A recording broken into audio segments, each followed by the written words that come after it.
તિરુપતિ બાલાજીના પ્રસાદમાં ભેળસેળના વિવાદ બાદ રાજ્યમાં વિવિધ મંદિરમાં મળતા પ્રસાદના નમૂના લેવામાં આવ્યા હતા, જેનો આરોગ્ય વિભાગે રિપોર્ટ બહાર પાડ્યો છે।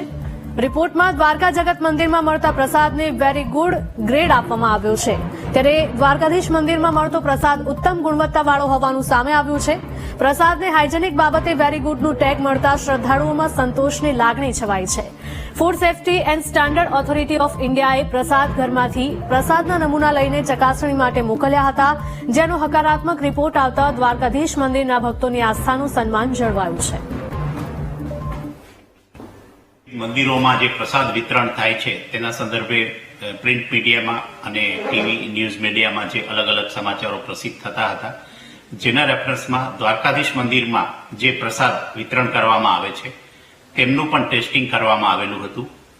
Government of India food safety and standard authority of government of India દ્વારા જે સેમ્પલ ટેસ્ટિંગ કરી અને જેનો જે રિપોર્ટ આપવામાં આવેલો છે તે દ્વારકાધીશ મંદિર ટેમ્પલમાં જે પ્રસાદનું વિતરણ થાય છે એ વેરી ગુડ ક્વોલિટીનું સર્ટિફિકેટ આવેલું છે।